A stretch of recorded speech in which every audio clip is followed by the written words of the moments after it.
Today we're going to be talking about the Bandai Robot Spirits Side Eva Evangelion Test Type 01 plus Spear of Cassius Renewal Color Edition, the reissue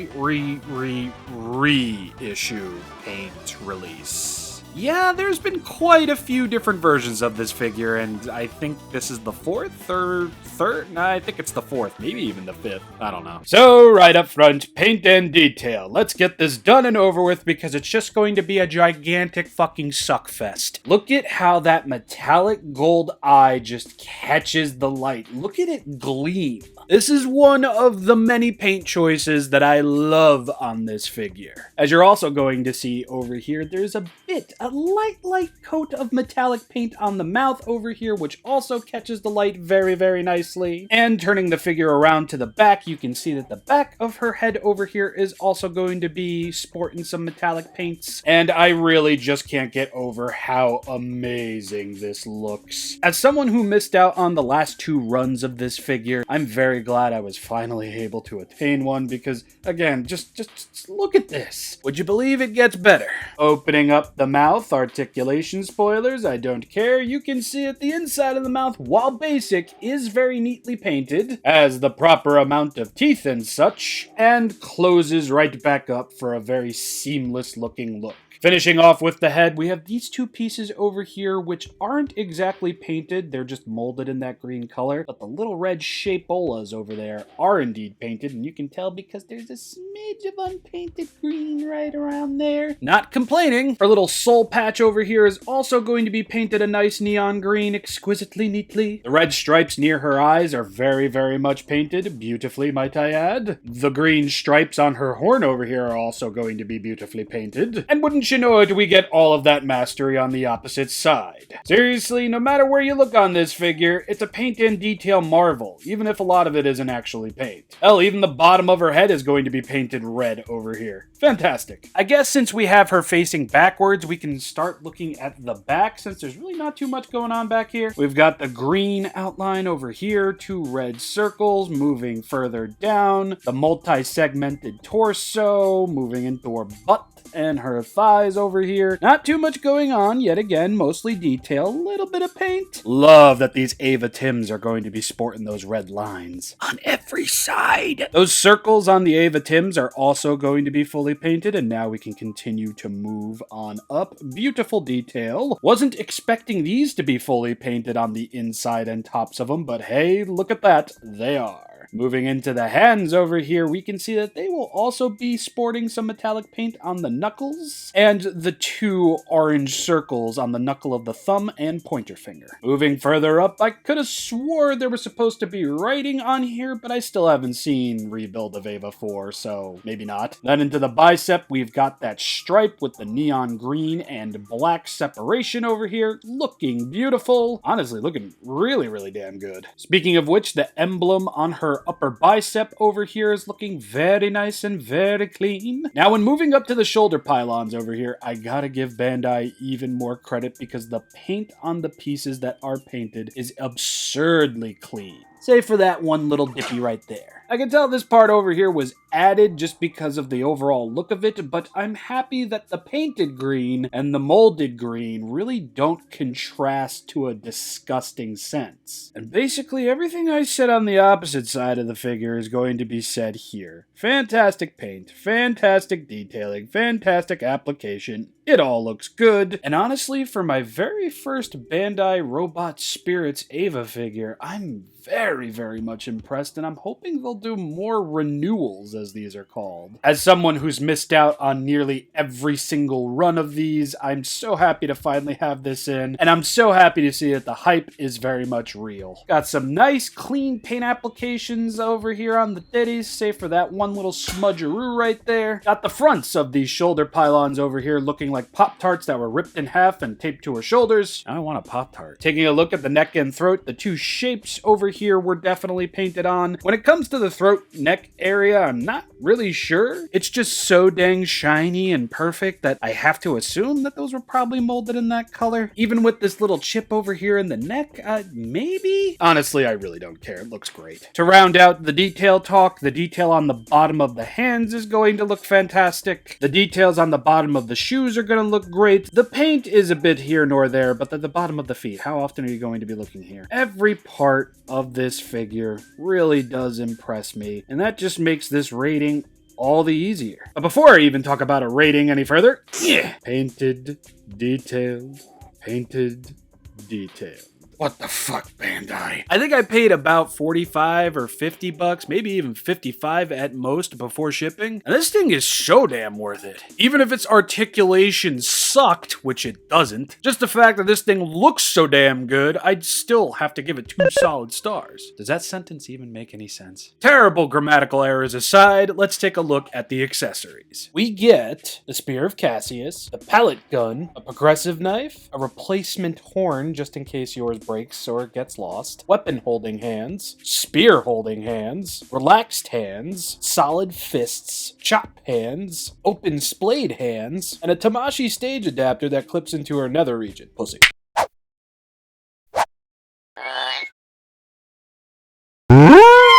And for the most part, most of, if not all of the paint and detail mastery that is present on the figure is going to be present on these accessories. This gun is so deliciously detailed with very minimal paint. I mean, honestly, that's all it needs. It's just nice to finally have another one of these. The progressive knife over here is also going to have some metallic paint on it, and it looks just so very beautiful. The other end to the Spear of Cassius looks fantastic, and I like the way it looks when I spin it like this. As far as application goes, I mean, there's a little metal rod right there, and you kind of just do that. Originally, I thought this side would be removable too, but it is not, and please don't try with this version. I'm pretty sure the release prior to this one, this was removable.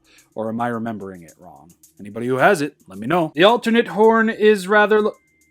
I just dropped it. This is actually the one the figure came packaged with. The only reason I changed it is because it came a little on the warped side. It's kind of straightened out by now. But these painted on stripes, oh man, still perfect. I figure you lot don't want to see me go through every single pair of hands, so I'll just show off my favorite pair of hands here. The painting, the detailing, all of it so very nice. There is some present plastic or vinyl along the fingers on a few of the hands here, but nothing totally distracting. Now, I am aware that other versions of this figure, particularly before the first Renewal color version, actually came with a lot more accessories. It's just as far as the Renewal color versions go, I mean, we get the Spear of Cassius, and I'm perfectly fine with that. Plus, since the paint and the overall plastic on these Renewal versions are much more intense than the original releases, tracking down an original release for the sake of accessories and a different look is entirely warranted on my part. I don't know if I'm gonna do it, because holy shit, this thing was out for a gamma second and it's already $100 on eBay. Fuck. So as far as accessories go, I'm gonna give this set a solid star. Bunch of hands, bunch of weapons. I'm happy, and I really do like that they included that stand adapter. Which, yes, in order to apply it, you do have to kind of clip it in over here. There's going to be 2 indentations on the inner part of her region where you will see the clip fitting into. Trying to show this as best as possible, but yeah, you can kind of see it over here. But since this version doesn't come with an umbilical cable, you could just peg in a Tamashii stand right into her back. Speaking of which, applying the hands, as I said before, is a bit of a pain in the ass, but applying weapons to the hands isn't so bad at all, especially since the hands are a little bit more on the malleable side and not solid. For the most part, everything goes into the hands rather easily, it's just the hands going onto the arms that's super nice. Now let's take a look at articulation, which... yes. As far as the head goes, you can look up about that far and down about that far. The neck does indeed extend out like so, which will allow you to look left and right with some nice deep turns and such. And when you lift the head up, check this out. Moving parts! I love it! Yes! As I showed earlier, the mouth can indeed open, and it can open very, very far. Good for some attacking, roaring poses, yes. No articulation at the horn, but it is easily removable, and you can just as easily put it back on, so do be careful. With the neck extended like so, you can look much further up and much further down. Look at that. Very, very nice. And this somewhat leads into the next bit of articulation I'm going to talk about, which is going to be 1, 2, 3. 3 ball joints at the torso, allowing her to look down that far. Self-inspection. Then lifting the head back up like so. Bending the torso back, you can have her looking up very far. Just look at that. It's magnificent. No, it doesn't look like she's asking God to kill Peter Parker. I just like that you can attain something like this without really breaking the illusion here. It all just works. These little pieces of titty armor over here are going to be able to open up on hinges. Very, very nice. And before I forget, at these segmented pieces of the torso, there will be some rotation available. Nothing crazy, nothing that I would suggest really pushing, as you can probably hear, but it is possible if you're careful. The shoulder pylons over here are going to be on a little ball joint that is attached to the back of the arm over here. They're going to connect in right there. There is the little ball joint, so you can go for a shoulder pylon-less look and maybe even add different colored pylons from other figures. I don't know. Yeah, they can be a little easy to take off at times, but they're not exactly falling off, and they clip right back on. And basically, since they're on a ball joint, they'll be able to move out that far, back in that far, back and forward. And since they're attached to the arm, they will move with the arm. Speaking of the arm, full rotation, but wouldn't you know it, the fun doesn't stop there. We've got a ball joint sitting on the inside of the torso, and we've got a ball joint at this hinge over here. So the arms can indeed come forward, and they can indeed go back, but they can also move down and up. Just look at that. And since there's a little pin in there, they can move up and out like so. And as you just saw, these shoulder pylons over here being on that ball joint will really, really aid in getting these arms up and out like so. I love it. It's like Bandai really thought of everything here. Yeah, too bad they can't think of everything with that. We're done. So you can bring the arm back down, bring the shoulder pylon back up, get a nice bend at the elbow. Just look at that. You'll also get a swivel at the elbow as well. You'll be able to swivel at the wrist over here, bend in and out like so. Very, very nice. Now I wanted to bring some attention to the instructions, because as you can see right here, they're actually telling you to pull the forearms down so you can get an even deeper bend at this. I didn't even notice that. I watched Steven's toy reviews of the 2021 version of this figure, and he's the one that basically keyed me into that. So let's give this a little bit of a tug. As you can see, it's a little bit more visible here. Now let's take a look at that deep, deep bend in, and it's perfect. Very, very nice. And you even get a nice bend back too, although that looks painful. And when you're done with it, and if you don't want to keep it that way, all you gotta do is just...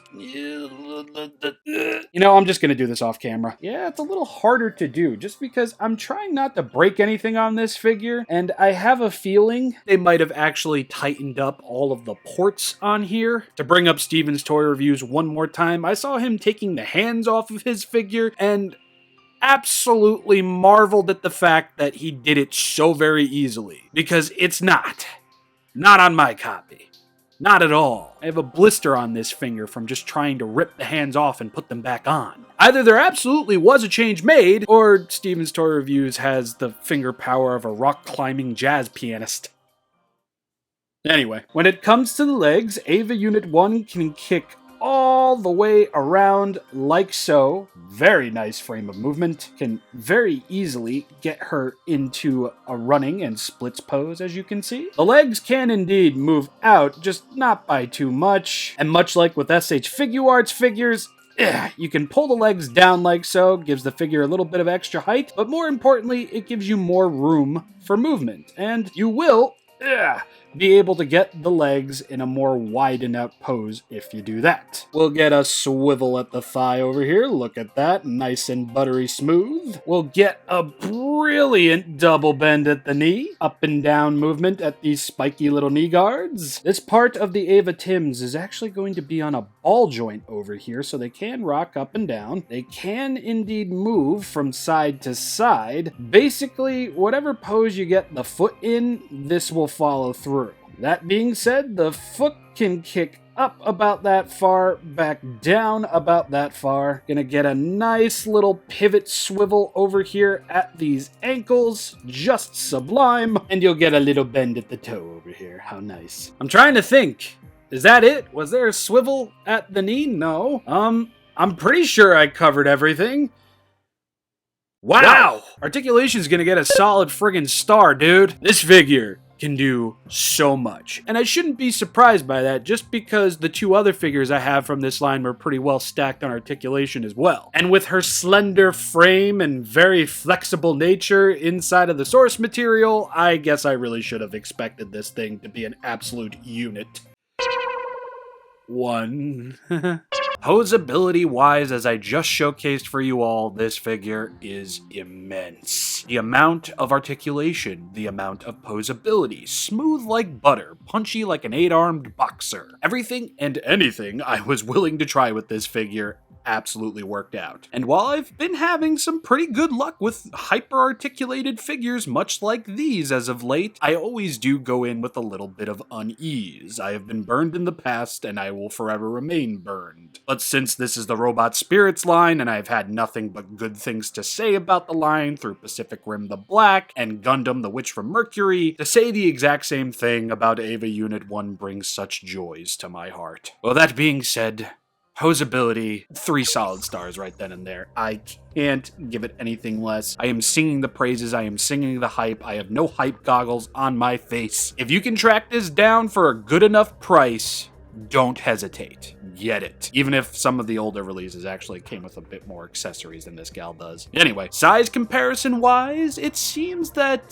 this line kind of fluctuates between bigger figures and smaller figures. I mean, in comparison to Pacific Rim the Black and Aerial Gundam over here. I didn't know what to really expect with Eva Unit 1, but it's quite cool to see that they come in all different sorts of sizes. While I don't have any Angel figures that I could possibly pair this gal up with, say for some Kunuts, I have many Godzilla figures to pair her up with, and I think it looks pretty damn good. I mean, you know, not perfect or entirely accurate, maybe. Say for a few instances, that's one of the things I really don't keep track of all that often. Regardless though, this figure is beautiful. Paint, detail, articulation, poseability, size-wise, I've never felt more comfortable with spending $40 to $50 on a single figure with an assortment of accessories as I do here. It's never felt more worth it either. I've probably said that before, but I'm saying it again here. Now we can stop with the Eva Unit 1 porn and we can get back to my face for the final